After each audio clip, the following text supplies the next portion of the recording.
Hey everybody, this is Story Dude. I am here once again to provide you with some of the best and most interesting stories and quandaries making their way around the internet these days.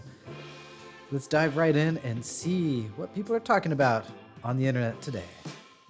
Today I effed up by asking a classmate if he had an American accent.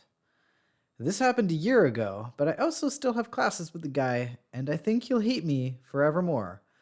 To preface this, I live in Australia, and when this happened, I was at university. At the time, the classes were available online and on campus, so the teacher would record the classroom for the students attending online. I still had about 15 minutes before class resumed, so I just went back into the classroom early. There was only one other person in the room who was a fairly shy kid I had not spoken to before. I sit down at the end of the table and we begin to small talk. I notice while he's talking that he seems to have a really strong American accent, like what you'd hear on one of those California reality TV shows or something.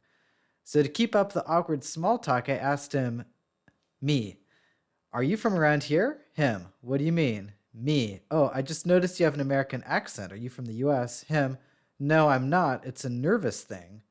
Me, I'm sorry. Him, I'm autistic. Me, I don't know. Him, good day, mate. And then, is that better for you? At this point, I'm baffled. I have ADHD myself. I know quite a few of autistic people, but I never knew that sometimes their voice could come off with an accent.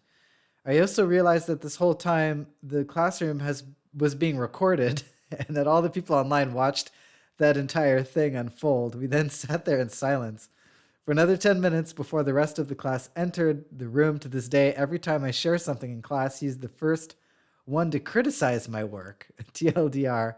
I asked an autistic guy if he was American and he still holds a grudge against me.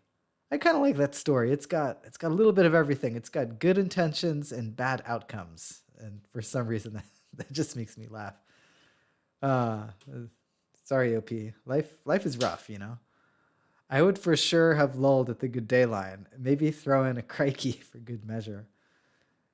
Yeah, maybe the guy is just like trolling you really hard. I mean, that's another pot. Yeah, most people wouldn't joke about being autistic, though. Maybe, probably not. He probably wasn't joking. Neurodivergence is no excuse for assholery. I say this as a neurodivergent person. That's an interesting comment. I have to say I've wondered about this myself. Like, what is the fine line? Well, it's not really a fine line. It's more of like a large, gray area between just being an a-hole and being mentally ill.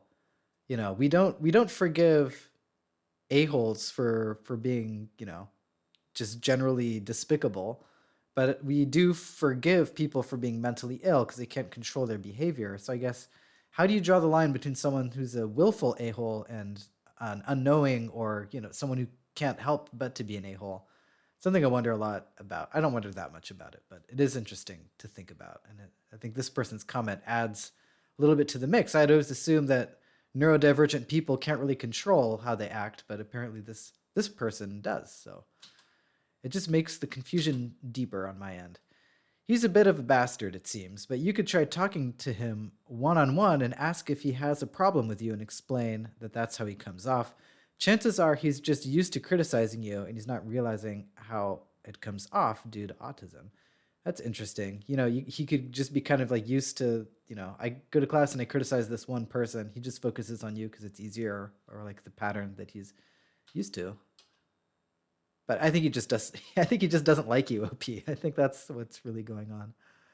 It could be worse. I once spent the evening talking to a girl that I thought had an interesting accent. When I asked her about it, she gave me a funny look and said she was from Australia. So I proceeded to ask her about Australia and to flirt with her. I later found out that she had a speech impediment and she thought I was making fun of her. Ay, ay, ay. That is rough. My autistic son joined a new school. When the teacher asked if he was American, he said yes. Went on for about 3 months. He thought it was hilarious. And I agreed. Okay, so I guess like autistic people have American accents when they're nervous? Is that what we're learning today? I don't know. I also have learned, from this and also my personal life, never comment on someone's accent or where they're from. I find this can really land you in a lot of trouble if you're not paying attention. Just talk about it when you know the person. Don't don't make that part of the small talk because things can get weird very quickly. Today I effed up by bringing up the fishy smell. Oh no. This can be nothing good. To keep a long story short, I am a 15-year-old woman, and I was hanging out with my friend, a 16-year-old woman, in my room. She's on her period. You can probably tell where this is going. Oh God, I really didn't. I was hoping this would not be it. We were playing Mario Party when I suddenly smelled something fishy. I said, like, whoa, damn, what is that smell? It smells like my dog.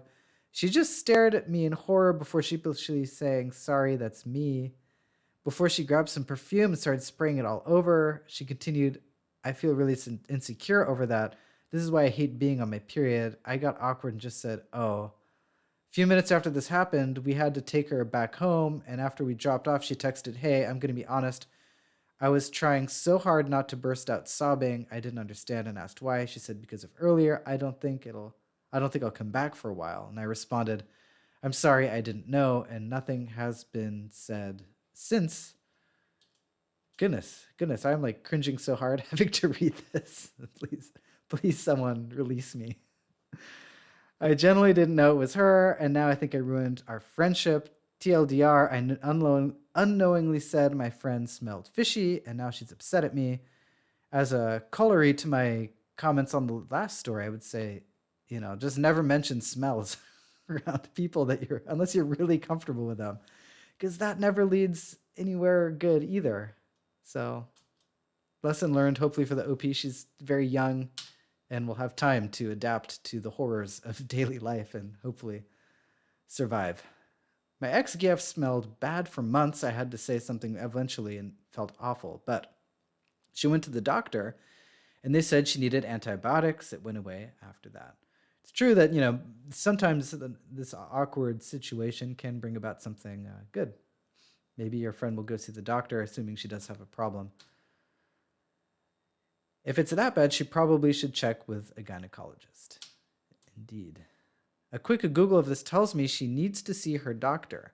She can probably sort this out with some antibiotics. It's nothing to be ashamed of and something that probably has an easy fix. Also reassure her that you will not tell anyone else about this and delete this post if there's a chance that she or her mutual friends could see it. Yeah, I think the cat is out of the bag, so to speak. Well, this sucks because teen girls are very vulnerable and insecure, but what all of us adults know is that she needs to get treated, be as nice and kind as you can, and explain that it's okay, but that she should probably get checked out before it gets worse. There's things women can get, not necessarily an STD, that can make your nether regions smell. If I'm not mistaken, I think vaginosis can cause that, and that's just from bacteria getting into places it doesn't belong. Reassure her that you don't think she's gross and that it can happen to anyone. Also, say you didn't tell a soul. In other words, lie to her and say you did not post it over the internet where some random dude in sunglasses is reading about her private life halfway across the world. Yeah, this is just a disaster. Either she needs to see a doctor or she isn't washing and changing her pads properly. Either way, it was an honest faux pas, OP. Give her some space, but let her know you still want to hang out. It could be a confidence issue or something she doesn't want to talk about. All right. Well, that has been it for me here at Story Dude Productions. Barely survived that one. I'm hoping for better days ahead and wishing all of you a blessed day. So we will see you all soon. Take care.